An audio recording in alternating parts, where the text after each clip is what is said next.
Alright, here's a quick update on all my cars that I have. All 7 in total.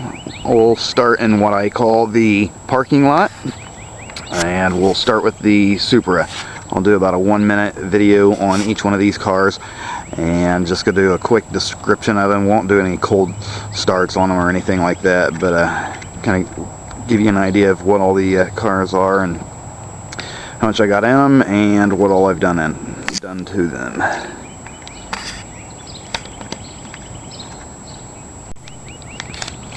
This is my 1987 Toyota Supra.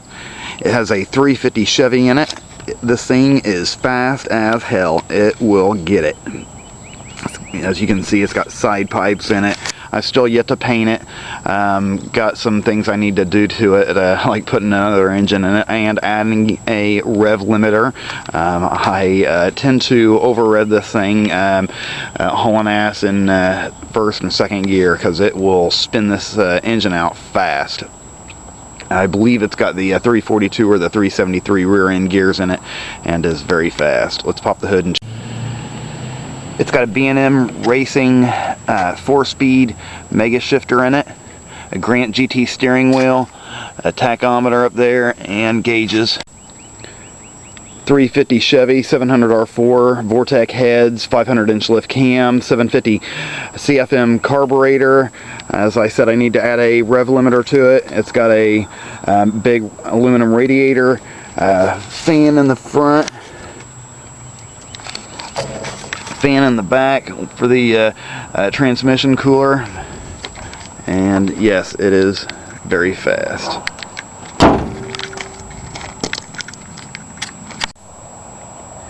2001 PT Cruiser. I picked this one up in Indianapolis for $750 and had it towed back to here for another $200 through a tow company, and I bought a rear seat for it. The interior was pretty bad shape, but I've got it all cleaned up, detailed out on the back, and now have around $1,500 into it, and I believe I should be able to double my money, probably plus some. It's only got 116,000 miles. Let's open it up and check this one out.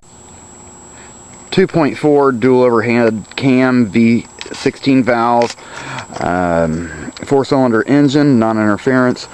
I already replaced the water pump down here, took the whole front end of the engine off and got inside here where the water pump is and replaced that. It is driven by the timing belt.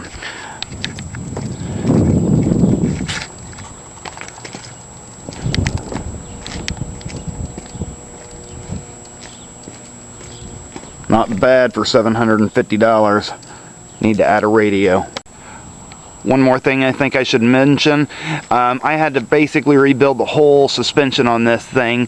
The outer tie rods, lower ball joints, rear control arms on the front, and the Watts link all the way in the back.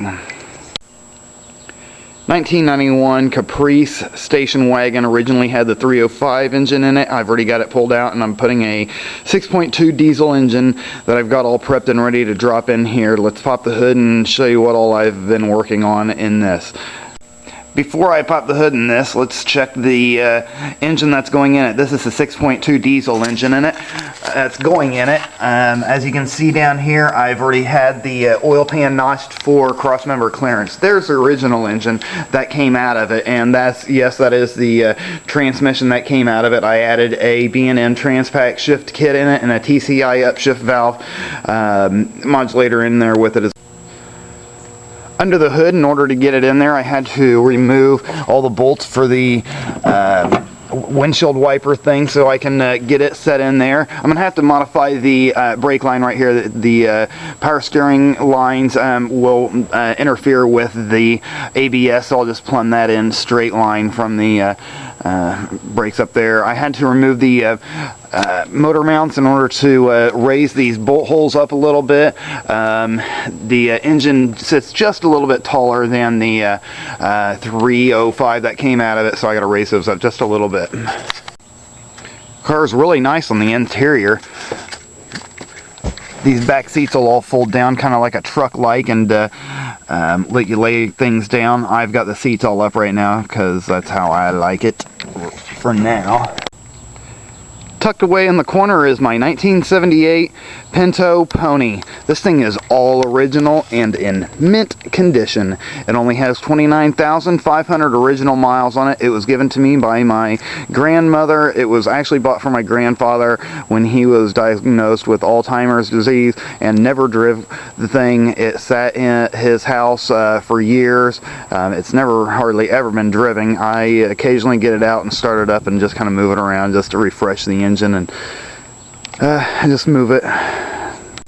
It is the Pony version of it. No options whatsoever. Manual brakes, manual steering, 4-speed manual transmission, and a inline 4-cylinder. This thing has no options to it whatsoever, but I love it. It is nice. I will never sell it. It is a more or less a family heirloom. I'll pop the hood real quick and let you see underneath.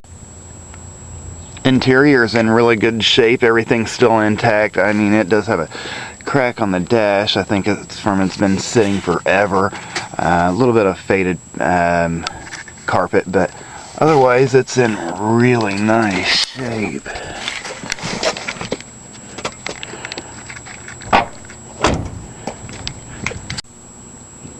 Nothing fancy here. Inline 4-cylinder, mechanical everything. No brake booster, just has the cylinder. No electric fan, just a belt-driven fan and a little mini radiator. Bare bones, man, nothing. The only thing I got to do to start this car is add a battery. I got it taken out since I never drive it. The garage.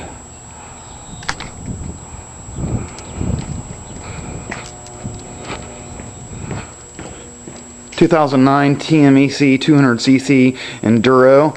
Yeah, this thing here is all kinds of fun out here in town and off-road. Welding torches right here. Go-kart 1, go-kart 2, my heater, engines, more engine, toolbox, my workspace up here, wireless internet, my little toy auto jigglers, stun gun, welding tools, welding mask, all kinds of bottles and liquids, jacks, transmission jack. 1989 F350 quad cab dually. It's got the 7.3 diesel engine in it and a 5-speed tranny. Inside of the truck here, as I said, it does have a 5-speed manual transmission in it, which is not very common for these diesels. Pop the hood and let you see underneath here. Nothing fancy, pretty much bare bones. Got a truck capper on the back and everything. This is the one I did the El Cheapo paint job on it. Still looking good. Even all the patch panels are still on there. Nice. 7.3 IDI, 5-speed ZF transmission manual. I've had to do a lot of different things to this thing. Replace all the O-rings, replace a couple of the O-rings down there in one of the oil passages down there by the driver's side motor mount.